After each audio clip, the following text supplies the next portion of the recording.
에, 오늘 말씀의 제목은 내가 택한 사람을 보라라는 제목인데요. 같이 한번 읽어보겠습니다. 내가 택한 사람을 보라. 여기서 나는 누굴까요?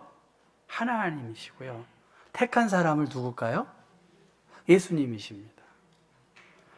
여호와께서 자신의 종에 관하여 3인칭으로 1절부터 4절까지 내가 택한 사람에 대하여 말했다고 한다면 5절부터 9절까지의 말씀은 여호와께서 자신의 종에게 직접 그렇게 말씀하셨습니다.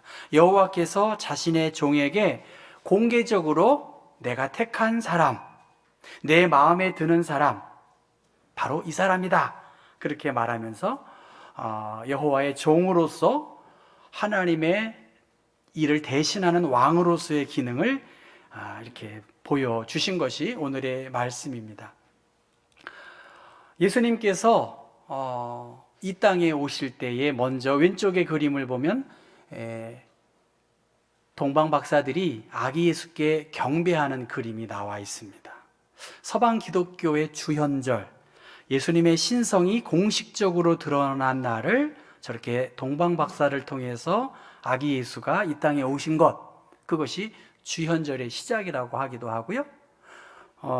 또 동방교회에서는 세례 요한을 통해서 세례 받으시는 예수님의 모습, 그래서 여호와의 영광이 하늘에서 비둘기가 임하는 것처럼 임하는 그 내용이 바로 예수님의 신성이 공식적으로 드러나는 그러한 주현절의 시작이라고 하고, 이 주현절의 시작은 성회 수요일, 애쉬 웬스데이라고 하는 사순절의 시작을 알리는 그 시간까지 교회의 강단은 주현절, 그것을 지키고 있습니다.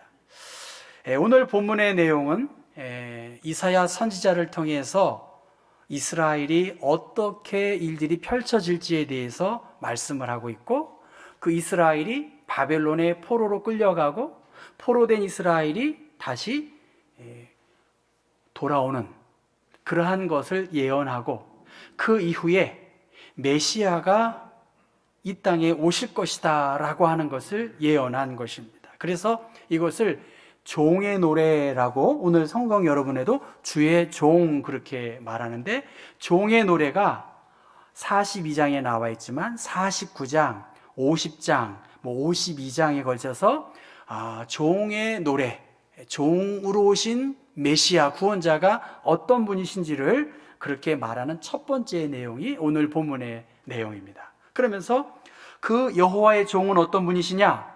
온유하시다는 거예요. 그리고 긍휼이 풍성하신 분이시고, 동시에 공의로우심이 있고, 소경을 보게 하고 갇힌 자를 해방하고, 그래서 그 종을 통해서 여호와께 영광을 돌리게 하실 그 메시아가 오실 것이다 라고 예언한 것입니다. 우리는 하나님에 대하여, 그리고 예수님에 대하여, 성령님에 대하여 알고 있어요. 여러분 아시죠? 하나님 어떤 분이신지, 그리고 예수님이 어떤 분이신지 아시고, 성령에 대하여 우리가 많이 듣고 있습니다. 알고 있고 듣고 있는데 무엇이 우리들에게 아쉬움이 있을까? 이 하나님, 예수님을 통한, 그리고 성령님을 통한 다이나믹함들을 우리가 누리지 못하고 있는 것 같아요. 이 하나님의 정말 너무나 놀랍고 위대하신 이 하나님의 끊을 수 없는 사랑을 내가 지속적으로 공급받으면 기쁨과 감사함이 넘칠 텐데, 오히려 우리의 마음이 점점 무거워지고 어두워지고 있지 않는가, 그런 생각을 해요. 저는 오늘 일부 예배 드리면서 찬송을 하면서 오늘 이 찬송처럼 내 평생에 가는 길, 찬송에 너무 마음에 감동이 있어서 순탄하지 않은 인생이지만 주님께서 우리를 안전하게, 평안하게, 든든하게 지켜주신다고 했는데, 우리 성가대원들이 노래만 잘할 생각만 하지 마시고 그걸 한번 기도로, 삶으로 한번 적용하시면 수지 맞을 줄로 믿습니다. 너무나 어메이징한 하나님의 은혜와 사랑임을 인정하지 않을 수 없습니다. 왜? 저는 지금 우리 안에 왜 다이나믹함들, 이 생동력 있는 신앙생활을 하지 못할까? 저 모자를 쓴 사람은 니고데모라고 하는 바리새인의 서기관이고 사내들인의 회원입니다.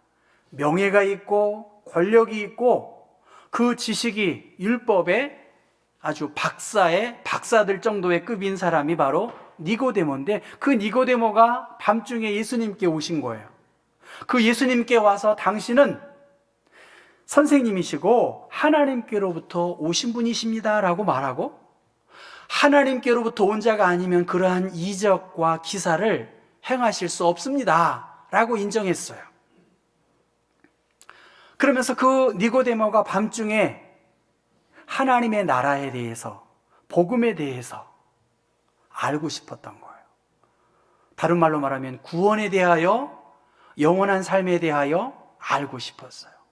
그의 지식 혹은 그의 배경, 그의 권세, 그거 너머에 뭔가 알고 싶었어요. 그것에 대해서 아신 예수님은 사람이 거듭나지 아니하면 하나님의 나라를 볼 수 없다, 그렇게 말씀하셨습니다. 내가 내게 거듭나야 하겠다는 말을 이상하게 여기지 말라는 거예요. 성도 여러분 거듭나셨나요? 네, 거듭난 자가 하나님의 나라를 볼 수 있다는 거예요. 교회 오래 다니는 것도 참 중요하지만 거듭난, 내가 죽고 예수로 살고 하나님이 우리에게 주신 영광의 그 나라의 주인공 될 것을 우리가 소망하면서 살아가야 되는데, 이 니고데모는 예수님을 랍비라고 인정했지만 예수님이 그를 보니까 내가 증언하고 있는 말씀을 네가 지금 받아들이고 있지 않구나, 그렇게 말씀하십니다. 구원의 문제, 거듭남의 문제, 하나님의 구원의 계획이 예수 그리스도를 통해서 이루어지는 것인데, 니고데모는 예수에 대하여 알고 그를 선생으로 인정했지만 예수님 안에 영원한 생명과 구원의 기쁨이 있는 것을 점점점 깨달아서 결국에 가서는 그가 예수님께서 장사 지냈을 때에 장사에 필요한 것들을 공급하고 있습니다. 사랑하는 성도 여러분에게 주님께서 말씀하세요. 여러분 거듭나야 합니다. 거듭나야, 본 어게인해야 하나님의 나라를 볼 수 있고 기쁨과 감사함을 누릴 수 있다, 그렇게 이야기하시고 있습니다. 예수 그리스도 안에 감추어진 비밀, 그 복음의 영광, 이것을 우리가 누리고 우리의 것으로 살아내야 할 그러한 역할, 사명이 우리 앞에 있는데, 이사야 선지자를 통해서 내가 택한 사람을 보라, 예수를 보라는 거예요. 여러분 예수를 보시라. 다른 거 보지 말고 예수를 보시라. 사망에서 생명으로 옮기신 예수 그리스도, 그 예수를 보라고 그렇게 말씀하고 있습니다. 내가 택한, 내가 붙드는, 내 마음에 기뻐하는 종, 내가 택한 저 예수를 보라. 고난의 종으로 오신 예수를 보라, 그렇게 말씀하셨습니다. 하나님께서 제일 주의 종을 통해서 우선해야 하는 말씀은 하나님과의 관계가 회복되어야 된다는 거예요. 하나님의 종이 가장 열심을 품어야 할 것은 주인 되신 하나님과의 관계, 인티머시라고 하잖아요. 친밀감, 이것을 누려야 한다. 교회에 오면 하나님께 겸손히 머리 숙여야죠. 교회에 오면 무엇보다 기도해야죠. 예수를 만나고 내 몸과 마음을 살피셔야 돼요. 워밍업을 해야 되지 않겠습니까? 여러분 워밍업 하시고 있나요? 워밍업을 하면 몸이 이렇게 살펴지고 자연스럽게 은혜의 자리로 갈 수 있습니다. 몸과 마음을 살피고 정결한 자로, 예배자로 예수 그리스도에 대하여 성령을 통하여 우리에게 주신 말씀을 묵상하고, 이 워밍업이 우리에게 필요합니다. 내가 택한 사람을 보라. 내가 뽑았고 내가 기뻐하는 내 종을 보라. 그 예수 그리스도는 외치지 아니하며 목소리를 높이지 아니하고 그 소리를 거리에 들리게 하지 않는 예수 그리스도이십니다. 상한 갈대를 꺾지 않고 꺼져가는 등불을 끄지 아니하시는 예수 그리스도, 진실로 정의를 실행하시는 예수 그리스도, 쇠하지 아니하시고 낙담하지 아니하고 세상에 정의를 세우시는 예수 그리스도, 그 예수 그리스도를 보라고 그렇게 이사야 선지자는 말씀하십니다. 그 예수 그리스도, 하나님의 본체시나 하나님과 동등됨을 취할 것으로 여기지 아니하시는 예수 그리스도, 자기를 비어 종의 형체를 가지시고 사람들과 같이 되셨고 사람의 모양으로 나타나서 자기를 낮추시고 죽기까지 복종하셨고 십자가에 죽으신 예수 그리스도, 그분을 보라는 거예요. 하나님이 그를 지극히 높여서 모든 이름 위에 뛰어난 이름을 주셨고 하늘에 있는 자들과 땅에 있는 자들과 땅 아래에 있는 모든 자들에게 예수의 이름으로 무릎 꿇게 하신 예수 그리스도, 모든 입으로 예수를 주로 시인하여 하나님 아버지께 영광을 돌리게 하라 하는 그 예수 그리스도, 오늘 이사야서의 말씀은 원어에 보면 보라, 주의를 환기시키고 있어요.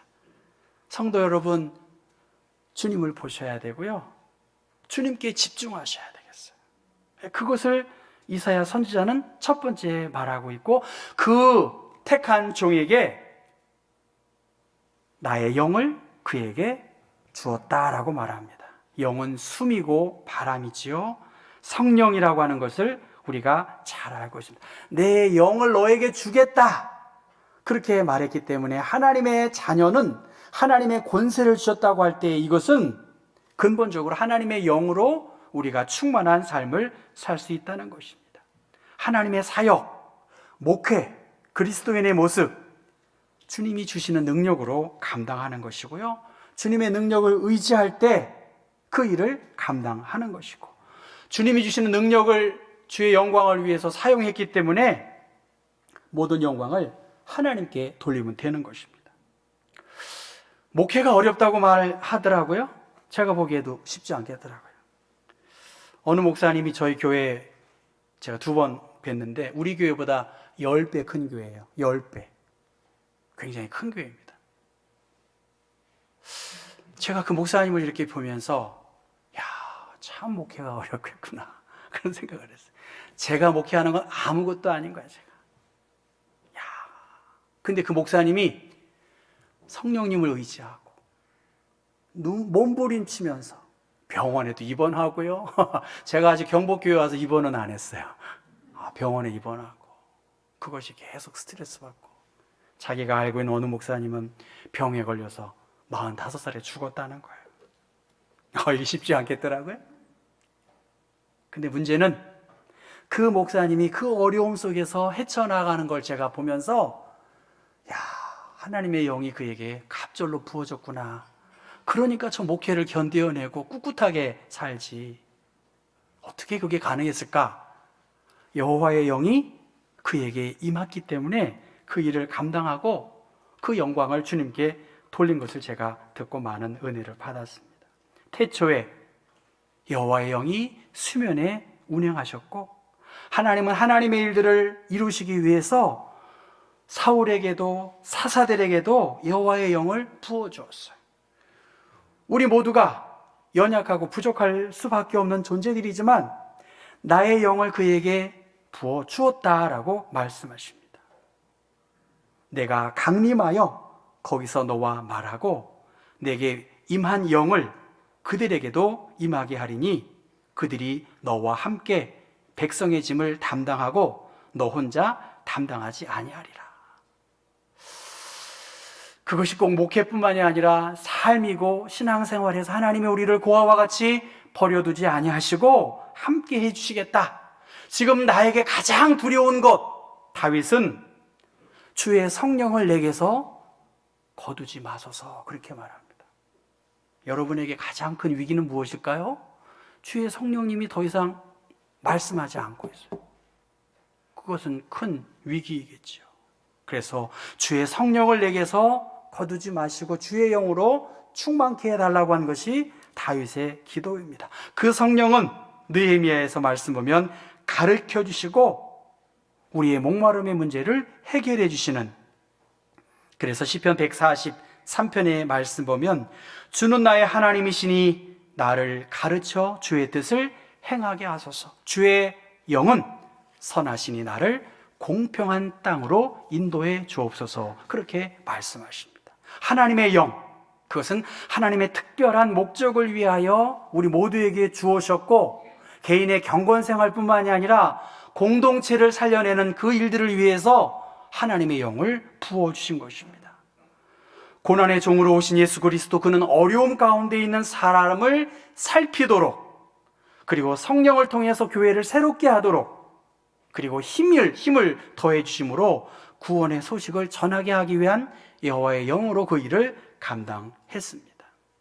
지난번 아히히만이라고 하는 나치 지도자를 이야기한 적이 있습니다. 정치 철학자인 한나 아렌트라고 하는 사람이 아히히만을 비롯한 사람을 연구하다가 근본학의 근원을 추적했습니다. 그리고 거기에서 멈추어 섰습니다. 무시무시할 줄 알았던 그 악의 얼굴이 너무나 일상적이고 평범했다는 거예요. 악의 얼굴이 어떻게 저리도 평범할 수 있을까? 그는 충격에 빠졌다는 거예요. 거기에서 얻은 아렌트의 답은 이것입니다. 인간 사회는 언제든지 파멸로 치달을 수 있다. 문제는 생각하지 않는 무사유의 삶이 결국 거대하게 출발점이 된다라고 말하는 것입니다. 인간이라면 누구나 자유롭게 사유하고 그것을 표현하며 자기의 존재를 확인할 수 있어야 돼요. 내 어리석음을 나만 모르고 있는 거예요. 여러분 어떻습니까? 내 어리석음을 나만 모르고 있어요. 자기됨을 회복하는 것, 그것이 진정한 자유이고 참 사람다움의 길, 자신을 성찰하는 것이죠. 하나님의 형상대로 입힘받은 우리들, 하나님의 창조의 모습을 회복하는 모습으로 살아가야 하는데, 자기의 자기의 공로가 극대화된다고 한다면 사실은 예수를 믿어도 공동체 안에서 괴물의 역할을 하는 거예요. 그 착한 사람이, 그 헌신 많이 한 사람이 괴물로 변해가고 있는 것이에요. 제 신학교 동기를 이렇게 보면서 누가 잘하나 그거 시합하고 있더라고요. 성경을 누가 잘하나 내가 제일 잘 알고 있다는 거예요. 목회도 못하면서 말이죠. 누가 잘하나 내가 성경을 이렇게 많이 알아. 그러면서 그것으로 다른 사람들을 정죄하고 있어요. 봉사하는 것, 기도하는 것, 헌신하는 것, 누가 더 했나? 그것을 계속해서 강조하는 사람은 괴물로 변질될 수 있는 것입니다.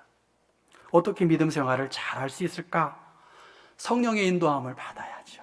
성령의 인도함을 받고, 비록 그 에스겔 골짜기에 그 뼈들이 하나님의 영으로 충만했을 때에 하나님의 군대로 쓰임받는 것처럼 성령의 인도함을 받고 내가 죽고 내가 내려놓고 그럴 때에 주님의 기쁨과 감사함이 우리 가운데 있을 것이에요.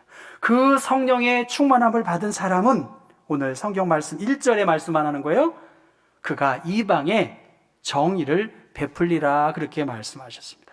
그가 이방에 정의를 베풀리라. 3절 말씀 보면 진리로 정의를 시행할 것이며 4절 말씀에 세상의 정의를 세우기에 이르리니, 하나님의 영을 받은 사람은 정의를 위해서, 공의를 위해서 일해야 하는데, 이 말씀의 컨텍스트에는 주의 종의 가장 큰 임무는 공의를 베푸는 것입니다. 뭇 나라에 공의를 베푸는 것인데, 웨스터만이라고 하는 구약학자는 이방 사람들이 신으로 숭배하는 것들은 결코 신이 아니라는 것을 밝히는 것, 그것이 공의라는 거예요.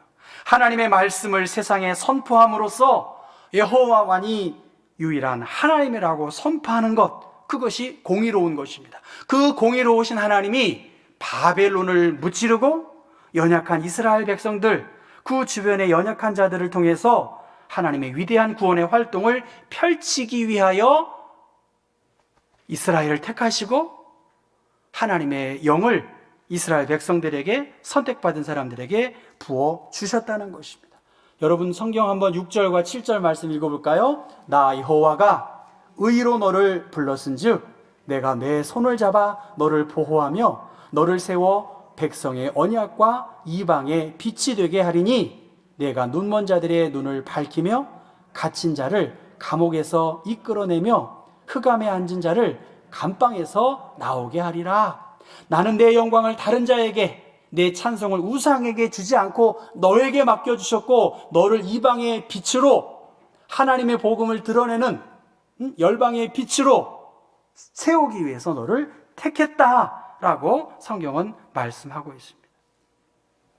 우리의 삶의 현실이 얼마나 힘들고 무거운지 우리가 느끼고 있습니다. 저도 50대 후반에 들어서면서 제가 나이 들면서 철이 들어가는 것 같아요. 아, 내가 늙어가고 있구나. 내 신체의 기능이 점점 약해지고 있구나. 여러분 보시면 새파란 사람이 뭐 그런 소리 나냐고 그러지만 안 그래요. 이준석 씨가 나이가 몇인지 아시죠? 지금 현대 리더들보다 제가 나이가 많은 거예요. 그러면서 깨닫는 것이 있습니다. 삶의 무거운 짐이 있다는 것.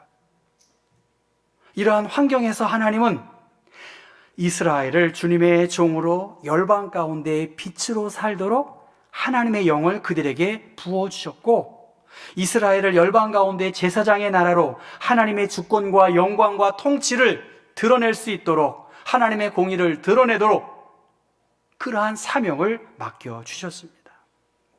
예수님은 흑암과 사망 가운데에서 빛으로 오셨고 갇힌 자들을 해방시켜 주셨고 그의 약속대로 온유하고 긍휼이 풍성하신 하나님의 사람으로 살도록 우리를 도와주셨습니다. 내 공의, 내 정의, 내 업적을 내세우지 말고 하나님이 행하실 일들, 지금 세상은 엄청나게 변하고 있잖아요. 환경도 생각해야 하고 그리스도인으로서의 사회적 책임을 생각해야 하고 건강한 사회 시스템을 세우는 일들을 위해서 여호와의 택한 백성답게 우리가 살아가야 할 사명이 우리에게 있습니다. 나는 내 영광을 다른 자에게, 내 찬송을 우상에게 주지 아니하리라. 하나님은 결코 하나님의 영광을 다른 사람들, 다른 신들에게 주지 않았고 그 택한 백성을 통해서 그 일을 이루어 가기를 원하고 있습니다. 9절의 말씀을 세번역 성경으로 읽어보면 전에 예고한 일들이 다 이루어졌다. 이제 내가 새로 일어날 일들을 예고한다. 그 일들이 일어나기 전에 내가 너희에게 일러준다라고 말씀하십니다. 이미 알고 있는 역사의 교훈을 통해서 바벨론의 멸망, 그리고 포로되었던 그들을 통해서 메시아를 보내주시고 또 하나님의 택한 백성들을 통해서 온 세상에 하나님의 공의를 베풀기 위하여 하나님의 계획을 이루어 가고 있습니다. 여호와는 나의 빛이시요 나의 구원이시니 내가 누구를 두려워하리요. 여호와는 내 생명의 능력이시니 내가 누구를 무서워하리요. 사랑하는 성도 여러분, 두렵습니다. 2022년 두려움이 많아요. 사람들 두렵습니다. 여러분 두렵지 않으세요?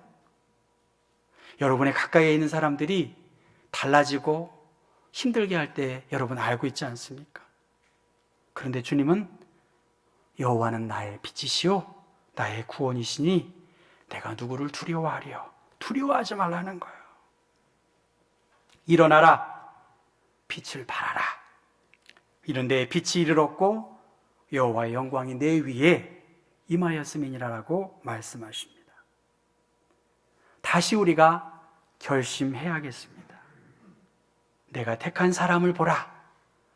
사랑하는 성도 여러분, 정말 주님을 보시고 하나님을 좀 보시고 성령님을 좀 기대하시면 좋겠고요. 그러한 사람들에게 하나님의 영을 주심으로 말미암아 이방의 빛으로 정의를 베풀도록 그렇게 은혜를 주셨습니다. 캄캄한 터널이지만 주님이 함께 하신다. 주님이 나에게 새 일을 맡겨주셨고 성령을 통해서 하나님의 공의로움을 이루어 갈 것입니다. 내 존재, 나의 부르심, 여러분 포기하지 않고 끝까지 달려가실 수 있는 한 해, 그래서 주님 앞에 상 받는 주님의 백성 되시기를 주님의 이름으로 축원합니다.